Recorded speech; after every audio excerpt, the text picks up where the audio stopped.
Teachers and students of Parkoso Community Senior High School in the Ashanti region are compelled to improvise due to lack of furniture. Some students are compelled to sit on the bare floor during lessons. Lack of a science laboratory is also taking a toll on science education in the school located in the Sokorimampo municipality. Authorities fear the situation, among many other challenges, can affect overall academic performance unless there is an intervention. Today on JoyNews Agenda, Mahmoud Mohammed Nuruddin assesses conditions in the newly built school in its second year of operation. Parkoso Senior High School is one of the educational facilities built by the NDC government under President John Dramani Mahama. This and over 40 other such structures have been hailed as beautiful and timely for the implementation of the free senior high school policy. It has provided opportunity especially for children in areas who otherwise could not afford education outside of their immediate environment to go to school. Like many other schools, however, its running is replete with many challenges, especially at the inception of free senior high school. No furniture in both the classrooms and library, and students sit on the bare floor. The situation here is very worst. You can see more than 10 students are sitting on the floor. They are writing their notes on the floor and they are doing their class work on the floor. I mean, some of them tell me that they cannot even concentrate because they've been sitting on the floor for about 2 months now, and the situation is getting worse. They want government to come to their aid. I feel really sad when I'm sitting on the floor because when I'm writing, I don't even see on the board. You know, I'm really short, and you can see my friends here. So we are pleading the government to bring more facilities for us so that we can learn. That's all what I have. We feel very bad when we are sitting on the floor, but we want the president to give us plenty chairs for us to learn. Thank you. So, my name is Fatah Suleiman. Actually, the situation of the school is very poor for us. When we come to school, we don't get tables and chairs. We go to other classes to get some tables and chairs to come and sit it. So others, they shouldn't allow us to take their tables and chairs to come and sit it. So let me speak to the girl here. She has also been sitting on the floor for about how many months now? 3 weeks now. 3 weeks now. You've been sitting on the floor for 3 weeks now. Yeah. So we are suffering. When we learn, we learn, we forgot it. So we can't concentrate what the teacher will taught about it. When we cannot write well as well. So we need the government to help us to come and give us a chance to sit on it. So that is the situation here. You have heard all that the students have to say, and all they want is authorities to come to their aid and make sure this particular problem is solved. Even the headmistress's office is empty without chairs for visitors.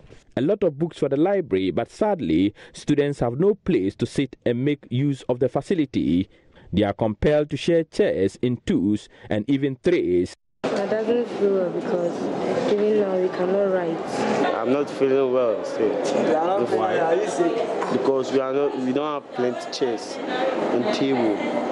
Because if they didn't bring chairs, why did we have to learn? You are about 40 something, almost 50, but the assignment I have on my table is less than 30. You didn't do it. So how come you didn't submit it? Madam Milla Tahiru is the English tutor here. So how do you feel? I mean, you've seen some of your students sitting down on the floor. How do you feel about this? It's actually pathetic because as a teacher and then as a parent, you come to class and you see your students sitting on the ground learning. It's actually not nice looking at them that way, because most of the time when you are dictating notes or when you are giving a note, the class is not effective because most of them, they can't write because of the way they are sitting. You can see they can't write the notes. And then when you give an assessment, when you give a class exercise or something, most of them, they can't do it because they are more than this. They are about 50 students, but you can see they are less than 50. Why? Most are out. When you complain, they will tell you, madam, no chairs. Madam, you can't sit on the floor. And sometimes you can't blame them because you can't come to school and then you sit on the floor and learn. I don't think it's possible. So that is it. And then the way they are patching. So when you give them work, they copy each other. If this person is writing this, that is the same thing the other person too will write. So it's making our teaching, should I say, very difficult. It's class captain. Don't look into the book. The students, when you go to classroom, when a teacher enters the classroom, the first thing that you should consider is the classroom setting. So if I come to class and the students, some are sitting on the floor, some are not having chairs to sit on, it disturbs a lot. Before even you can be able to arrange them to suit the lesson, it will take about 5 or 10 minutes of your time. It doesn't facilitate learning. It is time for lunch, and the students are here to take what is due them, their meal, nicely queued and waiting to be served. Mr. Adam Idrisu is in charge. We have around 720 students on daily basis. Every day they'll bring their food and then they'll serve them. And then I think that for the food aspect, I think we don't have much problem with them. The food is nutritious and it's also delicious. But what if there was properly arranged venue for these students? The basic problem that we have is that where the children are supposed to sit and eat their food, you don't have a canteen or you don't have a place where they are supposed to sit and eat their food. That's the basic problem that we are having here. All this you can see for yourself, once they take the food, they'll just go and then sit anywhere and then eat it. Because of that, we have problem. And then when they come here, because we don't have a structure, that they have to go there and then take their food there. They will come and then form the queue, they'll join the queue and then take the food. It delays. We are supposed to use 30 minutes for the break, but because of the nature of the structure, we don't have a place for the students to sit there and then eat. Once they come, they will join the queue.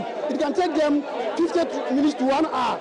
The situation is no different at the computer lab. We don't have enough chairs and enough computers. We need more enough chairs and enough computers. So Harun Adnan, in charge of that, is the head of department for that ICT at Parkoso Senior High School. What we need is we need as a table and desk, because we don't have enough for the computers that we have in the lab. So that's what I think we need as. Stray animals evade the school every day. The school has an empty laboratory. Nothing is here for science students to undergo practical training.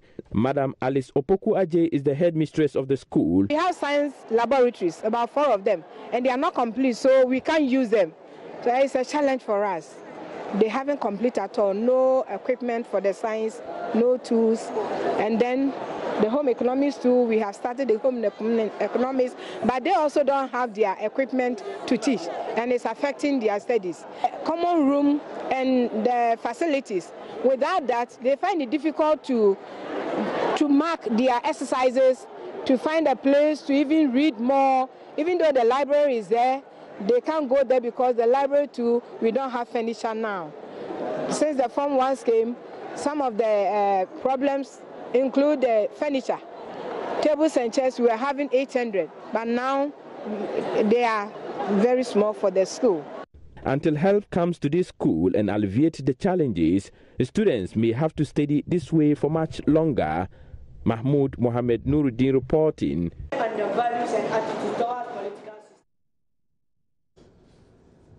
All right, certainly a problem that we can deal with. It looks like today is some sort of an AU day. So here I have 2 people here in the studio, a gentleman and a lady, to talk about the annual commemoration of the African Union campaign on the accelerated reduction of maternal mortality in Africa. So if I can break it down, it's just about disallowing or making it possible for women to go and have their children without dying, women not dying, giving life. I have Dr. Margaret Agama Anyete here in the studio. She's head of division Health, Nutrition and Population with the African Union Commission. You're welcome, ma'am. Thank you. Also here in the studio with me is Dr. Timothy Abuya. He's the Karma Evaluation Consultant. You're welcome as well. Thank you very much. Okay, so let's talk about this annual commemoration. How are you commemorating it? And what is it really about?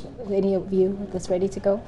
It's an African Union initiative which was put in place in 2009 by heads of state and government. It was endorsed to ensure that focus was given to the issue of maternal mortality. Okay. Because at that time it was realized that Africa was not going to meet the Millennium Development Goals, which had particular focus on maternal health and reproductive health. Okay. So the campaign was initiated to highlight, focus political will and attention to the fact that Africa cared and that no woman should die while giving birth.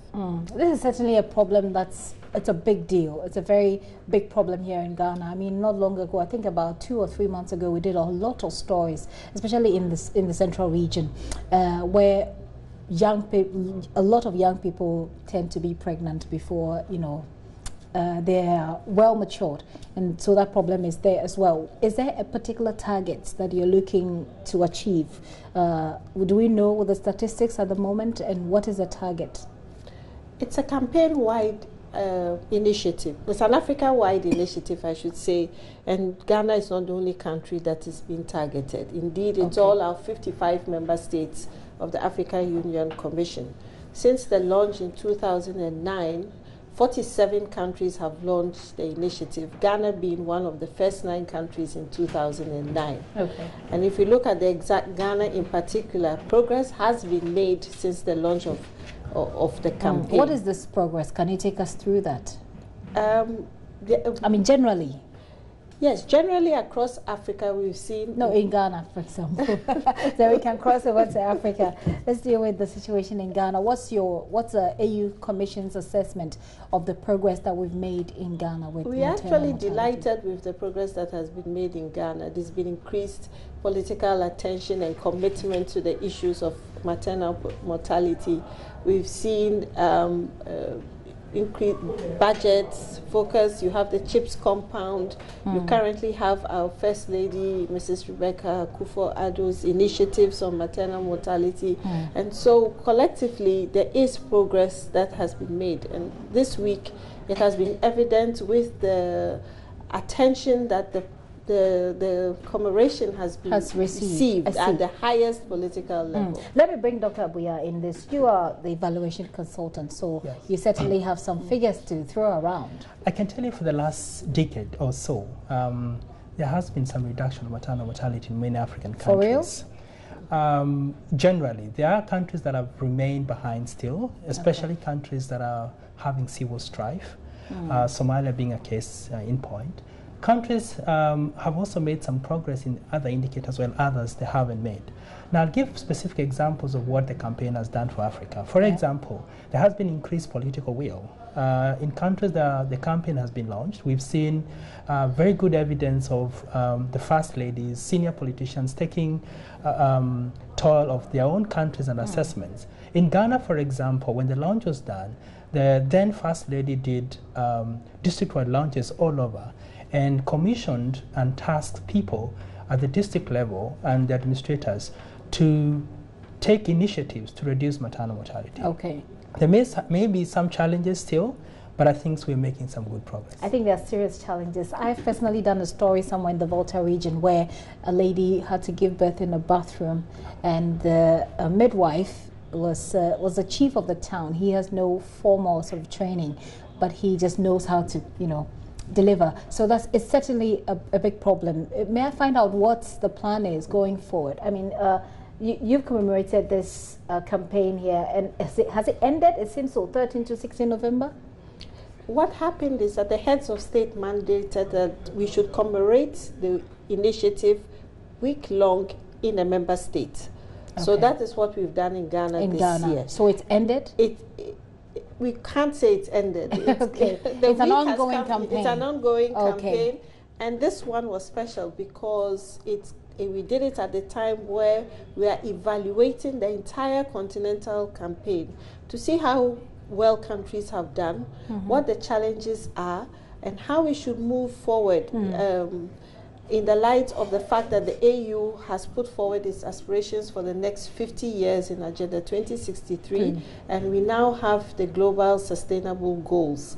Now, the issue where we want to go is to end all preventable maternal and child deaths by 2030. By 2030. Yes. You want to add anything, Dr. I think, interestingly, the campaign needs to be reinvigorated in these countries. The Agenda 2063 for the African region is a good platform upon which advocacy should be embedded. And I think the Karma campaign is a good opportunity for African countries to embed all the strategies to improve maternal mortalities. And of course, with that, we need to be thinking ahead and say, what do we need to do for Africa? Certainly, no woman should die. Certainly, no woman should die. Let me take your final words about what my viewers should remember about this conversation. What should they remember about Karma, for example? And that will be your final word. Dr. Margaret, let me start with you.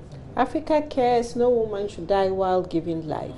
And all preventable deaths can end by 2030. It's collective action. You can't depend on political will only. It's also up to communities to take ownership and responsibility around the issues with regards to maternal and child health. We had a very nice skit today by the Ghana Dance Ensemble, and the focus was on the community. They should understand, they should have the information, they should have access, and they should know what they need to do in all situations. Okay, Dr. Abuya? Certainly we need to be thinking ahead, and Karma for me is a brand. It's a brand to ensure that no woman should die while giving birth to a newborn. And I think that's the message that we need for everybody in this African region. No woman should die giving birth. It doesn't make sense at all that women should die having kids. This is, well, the Karma campaign, and it is the African Union campaign on the accelerated reduction of maternal mortality in Africa. We're looking to ensure that children, mothers don't die giving birth. Thank you very much for passing through the studio. I've been here with Dr. Margaret Agama Anyete. She's head of Division of Health, Nutrition and Population with the African Union Commission. It's a big post, isn't it? Also here with me is Dr. Timothy Abuya. He's the Karma Evaluation Consultant. Thank you very much once again for coming. Right now, though, I'm going to make way for Gary Al Smith with Sports on the Pulse. Please stay.